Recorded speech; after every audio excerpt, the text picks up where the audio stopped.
दोस्तों, अगर आप बाज़ार में अपना पैसा इन्वेस्ट करना चाहते हैं तो अभी जुड़े एंजल ब्रोकिंग के साथ में, क्योंकि यहाँ आपको मिलती है एक अच्छी एडवाइस और भरोसेमंद सर्विस। और यहाँ अकाउंट ओपन करना भी है बिल्कुल फ्री ऑफ कॉस्ट। तो आज ही जुड़े एंजल ब्रोकिंग के साथ में। अकाउंट ओपनिंग लिंक डिस्क्रिप्शन में है। आज ही अपना अकाउंट ओपन कराएं। एक जरा रिजल्ट्स पे बात कर ली जाए। कंपनी का नाम है पॉलीकैब और कंपनी के सीएमडी इंदर जयसिंह जी और सीएफओ गंधर्व तुंगिया हमारे साथ है। कंपनी जो अपने क्वार्टरली रिजल्ट पेश किए उसमें साल दर साल नतीजे तो आपको काफ़ी बढ़ के दिखेंगे। 48% की रेवेन्यूज में ग्रोथ, 132% एबिटा बढ़ा है यहाँ पे। लेकिन जब आप क्वार्टर नंबर देखेंगे तो आपको यहाँ पे सीक्वेंशियल वीकनेस देखने को मिलेगी। रेवेन्यू भी 31% गिरा, एबिटा 35% गिरा, मार्जिन में 0.6% की कमी आई है। तो इसी को समझने की कोशिश करते हैं कि नतीजे ऐसे क्यों आए हैं और क्या रीजंस थे। बहुत बहुत स्वागत है सर साहब का CNBC आवाज पे। ईयरली और क्वार्टरली में बहुत डिफरेंस है नंबर में। आप मुझे समझाइए कि ये क्वार्टरली नंबर सीक्वेंसली इतने वीक क्यों दिख रहे हैं। हमारे बिजनेस के अंदर पहला क्वार्टर लगभग 20 से 22% कंट्रीब्यूट करता है और चौथा क्वार्टर लगभग 30 से 32-33% कंट्रीब्यूट करते हैं एनुअल टर्नओवर को। इसलिए चौथी तिमाही को पहली तिमाही से कंपेयर करके नहीं देखा जा सकता। अगर पहली तिमाही को हम लोग कंपेयर करते हैं गए साल की पहली तिमाही से, तो आप देखेंगे कि टॉप लाइन में लगभग 48% की बढ़ोतरी है जो सारे बिजनेसेस के अंदर है। केबल एंड वायर बिजनेस ने 48% बढ़ोतरी दर्ज करी है। एफएमईजी बिजनेस जो हमारा कंज्यूमर बिजनेस है उसने लगभग 60% की बढ़ोतरी दर्ज करी है। तो एक काफी इंप्रेसिव परफॉर्मेंस है। पहले क्वार्टर को अगर हम बेस मान के चलते हैं तो अभी तक का बेहतरीन पहला क्वार्टर है हमारी कंपनी के इतिहास में। लेकिन लास्ट ईयर का जो पहला क्वार्टर था वो बहुत मुश्किल के दौर से गुजरा था। कोविड में वो वॉश्ड आउट क्वार्टर था और इसलिए लो बेस को इस बेस से कंपेयर करना भी मुझे लगता है बहुत उचित नहीं होगा। जबकि Q4 में और Q1 के बीच में रॉ मटेरियल की कॉस्ट नीचे आई है, फिर भी आपके मार्जिन पे प्रेशर दिख रहा है, क्यों? हमारा केबल एंड वायर बिजनेस जो लगभग 87% है टॉप लाइन का, वहां पे हमने हिस्टोरिकली 11 to 13% का एबिटा मार्जिन मेंटेन किया है। इस क्वार्टर में भी लगभग उसी मार्जिन के अंदर हमारा काम किया। एफएमईजी मार्जिन जो है वो लगभग 2% है इस क्वार्टर के अंदर एबिट में। जो 2026 का हमारा टारगेट है, वहां पे हम लोग 20,000 करोड़ का टॉप लाइन करना चाहते हैं और वहां पे धीरे धीरे हमारे एफएमईजी बिजनेस के एबिट और एबिटा मार्जिन इंप्रूव होंगे। ओके, अगर आपकी बात को मैं आगे बढ़ाऊं तो जय सिंघानी जी, क्या ये ग्लोबली जो सिचुएशन बनी है, जो इंडिया में सिचुएशन बन रही है, उससे डिमांड में कुछ कमी आती हुई दिख रही है क्या? क्योंकि Q4 से Q1 के बीच में बहुत सारे ऐसे इंडिकेटर्स हैं आपके रिजल्ट में जो ये शायद दर्शा रहे हैं कि थोड़ा थोड़ा डिमांड अब स्लो होना शुरू हुई है। वैसे भी आप कभी भी देखिए केबल एंड वायर में एवरेज फर्स्ट हाफ 42% का होता है, सेकंड हाफ 58% का होता है, क्योंकि बारिश के दिनों में भी डिमांड कम होती है। और दूसरी बात है कि इस टाइम पे कमोडिटी डाउन है तो थोड़ी डिमांड वैसे भी कम है, पर रूरल की डिमांड काफी बढ़ते जा रही है, उसके हिसाब से उसका इफेक्ट कम आ रहा है। और अभी हमारे को लगता है कि ये महीने में पूरी कमोडिटी स्टेबल हो जाएगी तो नेक्स्ट मंथ से मार्केट वापस डिमांड पे कम हो जाएगी।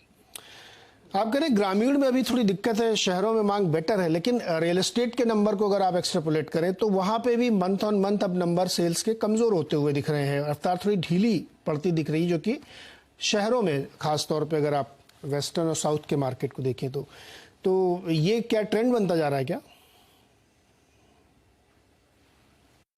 दो महीने के बाद ये बढ़ता हुआ दिख रहा है, क्योंकि rural and 2 tyre 3 tyre cities में कंस्ट्रक्शन की डिमांड आज भी बहुत ज्यादा है और बढ़ती ही जा रही है। क्योंकि हर एक को अब आज की तारीख में after COVID people are feeling अपना घर होना चाहिए, तो अपने घर के हिसाब से कंस्ट्रक्शन डिमांड काफी बढ़ रही है। कमर्शियल की डिमांड कम है, उल्टा रेजिडेंस की डिमांड ज्यादा बढ़ रही है।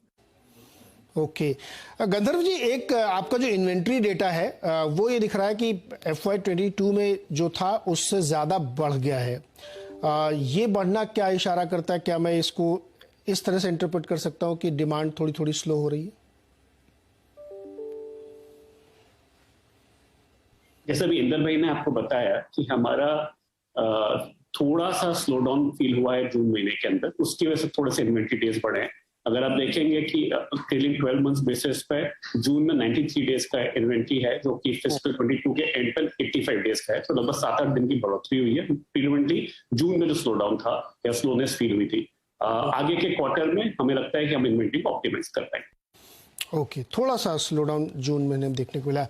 गंधर्व जी, एक राइकर यूनिट आपने सेल किया, तो इसका एडजस्टमेंट पहले कर चुके हैं या अभी करेंगे, आने वाले समय में करेंगे, वो थोड़ा एक्सप्लेन करिए। राइकर का जो हमने सेल किया था वो गए साल दिसंबर में किया था, उस साल में है, उसी क्वार्टर में उसका अकाउंटिंग पूरा हो गया था, उसका भी बिजनेस पर कोई इम्पैक्ट।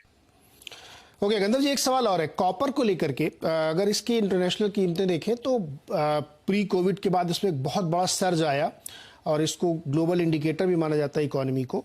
तो अपने हाई से तो ये करीब 40% नीचे आ गया है, लेकिन अभी भी प्री पैंडेमिक से 40% ऊपर है। आपके बिजनेस का एक मेन इंग्रेडिएंट भी है ये, तो इसको अगर हम आपके बिजनेस में के थ्रू समझना चाहें तो कैसे समझाएंगे आप?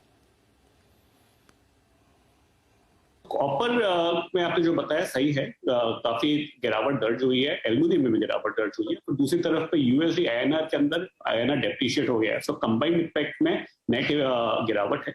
हमारे बिजनेस में 87% बिजनेस डीलर डिस्ट्रीब्यूटर के पास से आता है, जहां पे हम लोग मंथली बेसिस पे लिस्ट प्राइस रिवाइज करते हैं, और जितना भी चेंजेस है रॉ मटेरियल प्राइसेस में या यूएसडी आईएनआर में हम एंड कस्टमर को पास ऑन कर देते हैं। इसकी वजह से ऑन एनुअलाइज बेसिस हमारी पीएनएल पे कोई इफेक्ट नहीं आता है इन टर्म्स ऑफ मार्जिन्स। जय सिंघानी सर, FY22 का मार्केट शेयर कैसा था और FY23 में कैसा रहेगा, गाइडेंस देना चाहेंगे?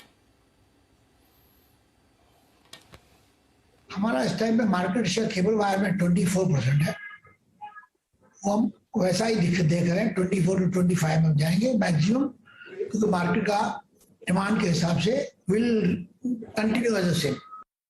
ओके, एक लास्ट क्वेश्चन हो जय सिंघानी जी, जो मार्जिन इस वक्त है आपकी 11.5-12 के बीच में, क्या ये मेंटेन रहेगी या कमोडिटी प्राइसेस और नीचे आ रहे हैं और आपको ऐसा उम्मीद है कि डिमांड बढ़ेगी अर्बन या रूरल में दोनों में मिला के, तो ये थोड़ा इंप्रूव हो सकता है?